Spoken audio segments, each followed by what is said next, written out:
નીટની એક્ઝામ રદ કરવામાં આવી છે તેને લઈને જો અત્યારે વાત કરવામાં આવે તો જયપુરમાં પેપર લીક થયાની પુષ્ટિ થઈ છે અને નવી પરીક્ષાની તારીખો ટૂંક સમયમાં જાહેર કરવામાં આવશે।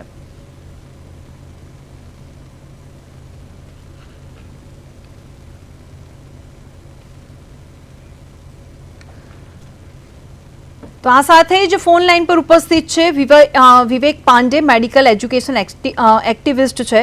विवेक जी, आपका स्वागत है प्रदेश 24 गुजराती में। विवेक जी, नीट की एग्जाम को आप बहुत क्लोजली ऑब्जर्व कर रहे थे, तो अभी एग्जाम रद्द हो गया है, तो क्या आपकी उसकी उम्मीद थी?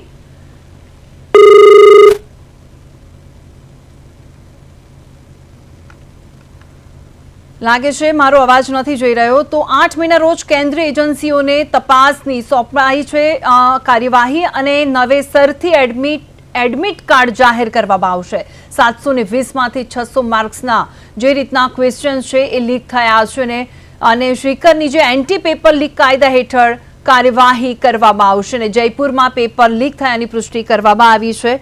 फरीवार आपणी साथे जोड़ाई गया छे विवेक पांडे, जे मेडिकल एजुकेशन एक्टिविस्ट छे। विवेक जी, आपका स्वागत है प्रदेश 24 गुजराती में। तो सर, नीट की एग्जाम को आप बहुत क्लोजली ऑब्जर्व कर रहे थे, तो अभी एग्जाम रद्द हो गया है क्या? तो आपको उसकी उम्मीद थी?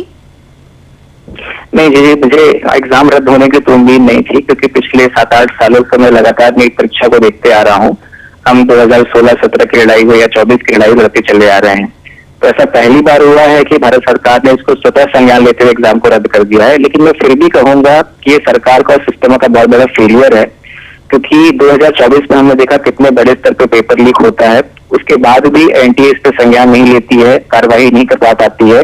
और 2026 में आप देखिए कि एग्जाम के 2 दिन पहले ही 600 नंबर का प्रश्न पत्र लीक हो जाता है और व्हाट्सएप और टेलीग्राम के माध्यम से पूरे भारत देश में भेज दिया जाता है। तो ये देखने का विषय है कि लगातार इतने सालों से, जब 2018 से एनटीए पेपर करवा रही है, 2016 से नीट परीक्षा आ चुकी थी पूरे भारत देश में, हर साल पेपर लीक एलिगेशन नीट परीक्षा के ऊपर लगते आ रहे हैं। लेकिन सरकार ने व विभाग ने अभी तक कोई भी नए नियम कानून ऐसे नहीं बनाए जिसको हम देख करके यह कह सके कि पेपर लीक नहीं हो पाएगा। बिल्कुल विवेक जी, तो बच्चे इतनी मेहनत करते हैं और काफी मेहनत के बाद उनकी मेहनत पानी में चली जाती है, तो इस तरह की खबरें आती है, तो आपको नहीं लगता कि यह चिंता का विषय है? नहीं, बिल्कुल चिंता का विषय है, क्योंकि नीट की परीक्षा बहुत कड़ी मेहनत मांगती है। एक बच्चा लगातार साल भर उसकी पढ़ाई करता है, मेहनत करता है, और ये एग्जाम का लीक होना जो मेहनत कर छात्र है उनके साथ बहुत बड़ा अन्याय है। बहुत मुश्किल से आप एक अच्छी प्रिपरेशन कर पाते हैं, अच्छी परीक्षा दे पाते हैं, लेकिन ये जो करप्ट लोग हैं, जो भ्रष्टाचारी कंट्री में घुसे हुए हैं, ये जो ब्रोकर्स हैं, जो कोचिंग के कुछ माफियाज हैं, ये हर साल ऐसी घटना करते हैं और उसमें पढ़ने लिखने वाले छात्र का बहुत बड़ा नुकसान होता है। तो ये उनके साथ तो बहुत बड़ा अन्याय हो ही रहा है, और एक जो एवरेज छात्र होता है, जो तैयारी करता है, उसके साथ भी हो रहा है। तो विवेक जी, तो पिछली बार भी आप कोर्ट में पहुंचे थे, तो आखिरी क्या वजह है कि नीट एग्जाम में व्यवस्थाएं ठीक नहीं हो पा रही है? 2024 में देखिए, हमने भी याचिका सुप्रीम कोर्ट में सबसे पहले दायर करी थी और पेपर लीक साबित भी हो गया था। बट यह कहा गया कि बहुत बड़े स्तर पे पेपर लीक नहीं हुआ है, इस कारण से पेपर को कैंसिल नहीं कराया जा सकता।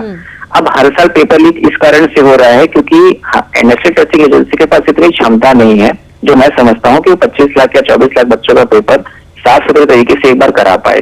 तो इसका एक निष्कर्ष, एक सोल्यूशन जो हमने कई सालों से मैं डिस्कस कर रहा हूँ कि इसको वापस से प्री और मेंस के तर्ज पे कर देना चाहिए, क्योंकि आप 24 लाख बच्चों का पेपर नहीं करवा पा रहे हैं।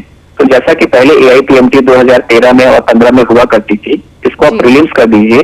जो छात्र क्वालिफाई करे वो मेंस का एग्जाम दे, तो आप कड़ाई से कर पाएंगे, छात्रों की संख्या कम हो पाएगी और पेपर लीक की जो घटना है वो उसको आप रोक सकते हैं या बहुत हद तक कम कर सकते हैं। तो विवेक जी, आखिरी सवाल है, आपको नहीं लगता कि एनटीए में जवाबदेही फिक्स होनी चाहिए? बिल्कुल होनी चाहिए। पिछली बार भी सुप्रीम कोर्ट ने बड़ी कड़ी हिदायत उन्हें दी थी कि यदि दोबारा ऐसा होता है तो आपके ऊपर हम सख्त कार्रवाई करेंगे, और एनटीए जवाबदेही उसकी ले नहीं रहा है।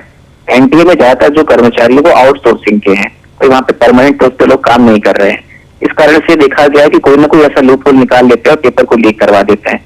तो एनटीए की जवाबदेही बनती है कि 23 लाख छात्रों के साथ जो अन्याय हुआ है इस वर्ष, उसके लिए उनके पास कोई ना कोई कड़ी कार्रवाई सरकार को जरूर करनी चाहिए। बिल्कुल विवेक जी, आपका बहुत बहुत शुक्रिया प्रदेश 24 गुजराती के साथ जुड़ने के लिए। बहुत बहुत